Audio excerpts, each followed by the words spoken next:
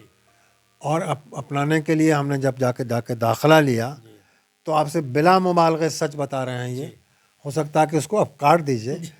بیت الخلا جب گئے تو وہاں جانے کے بعد میرے ذہن میں یہ بات آئی کہ ہم نے میٹرک میں انٹر میں تھوڑا بہت جو پھانکی مارا ہے, اگر ہم اس میں پھانکی ماریں گے تو کب تک ہم مریض کو پھانکی ماریں گے. نتیجہ کہ عاقبت میں بھی پکڑے جائیں گے. اور اسی وقت سے ہمارے ذہن میں ہوا کہ ہم کو پڑھنا ہے تو ڈھنگ سے پڑھنا ہے, اور کمپٹیٹیو بننا کسی MBBS سے کم نہیں, ان سے آنکھ میں آنکھ ملا کے بات کرنا ہے. اور اسی لیے ہم نے بہت شوق سے اس کو پڑھا, اور پیسے کے لیے نہیں پڑھا, فن کے لیے پڑھا. کئی لوگ پڑھتے نہیں سر, 4 دور آج بھی ہم پڑھتے ہیں. کئی لوگ الگ الگ چیزوں کو کرتے ہیں, وہ پڑھتے کچھ اور ہیں. راستے میں الویولزم میری بیٹی نے ہم سے سوال کیا, تو جیسے ہی سوال کیا تو اس کو ہم نے کہا کہ بیٹا آپ کے میلینائن کی کمی سے, جہاں تک ہم کو یاد آتا کہ میلینائن سے کمی کیا ہوتا ہے, اور اس کا سینونیمس نام جو ہے بیڈل مون سنڈروم ہے. نا بابا ہم کہاں, ترنت کھولا اور کہا کہ دیکھو میلینائن کی کمی سے ہوتا ہے, اور اس میں آنکھ کی روشنی پر بھی ضرب آتا ہے. چلیے پھر سے ہم سر شاعری کی طرف جاتے ہیں. آپ کو کون شاعر اچھے لگتے ہیں, یا کبھی کبھی آپ کو اچانک لوگ حیران رہ جاتے ہیں, کئی اردو اداں بھی, کہ اچانک سے آپ کے پاس اتنا شعر یاد ہے, آپ کو یہ سب کچھ کیسے ہوا؟ ہم نے شعر رٹا وٹا نہیں ہے, جو شعر میرے دل اور ذہن کو برمایا وہ ایک بار میں میرے ذہن میں چلا آتا ہے.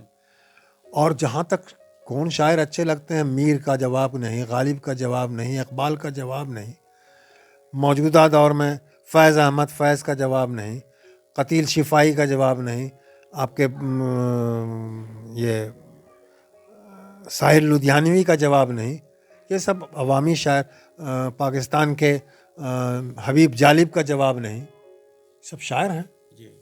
باقی اور آپ شعر سنا کے اپنی میسز کو بھی پریشان کرتے ہوں گے, اور بچوں کو بھی؟ نہیں, ایسی ابھی راستے ہی میں کوئی بات ہوئی تو ایک شعر پڑھ گئے ابھی, جیسے کہ ہر چند ہو مشاہد ہے حق کی گفتگو, بنتی نہیں ہے باد او ساغر کہے بغیر. یعنی آپ اللہ اور اللہ کے رسول کا لاکھ ذکر کرتے رہیے, لیکن جب تک کہ یہ دنیاوی بات نہیں کیجیے, بات بنتی نہیں یہاں کی. سمجھا کہ نہیں, اس کے معنی یہ وہاں تصوف کا شعر نہیں ہے. تو بعض اشعار تو ایسے تصوف کے ہیں کہ لوگ سطحی معنی میں اس کو غلط سمجھتے ہیں, لیکن وہ تصوف کا شعر ہے جو عام لوگ نہیں سمجھ پاتے ہیں. کوئی اور کچھ شعر سر ہمارے ناظرین کو, آپ کو تو آپ کے پاس خزانہ ہے, لیکن پھر بھی اگر آپ کا دل چاہے تو دیکھیے بہت سارے اشعار جو ہیں, جیسے وائے بزم میں اتنا تو میر نے دیکھا, وائے بزم میں اتنا تو میر نے دیکھا, پھر اس کے بعد چراغوں میں روشنی نہ رہی. عوام یہاں تک کہ خواص کو بھی یہ سمجھ میں آتا ہے کہ یہ میر کا شعر ہے, حالانکہ یہ قطعی میر کا شعر نہیں ہے, قطعی شعر میر کا نہیں ہے. یہ مہاراج بہادر برق کا شعر ہے, جو پتہ نہیں کیسے میر کے کسی 4 دیوان میں یہ شعر موجود نہیں ہے. یہ مہاراج بہادر برق کا شعر ہے کہ وہ مصرع ایسے ہے کہ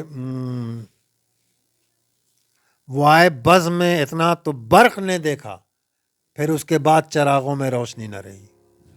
جیسے ایک شعر ہے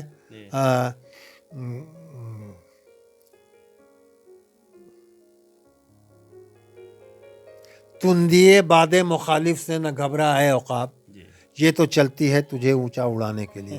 یہ اقبال کے نام سے منسوب کر دیا گیا. یہ بالکل قطعی یہ اقبال کا شعر نہیں, چونکہ عقاب اس میں آ گیا ہے, تو چونکہ اپنی پوری شاعری میں اقبال اور نے عقاب کا اور شاہین کا ذکر خوب کیا ہے. اور ایک معمولی ڈرائیور,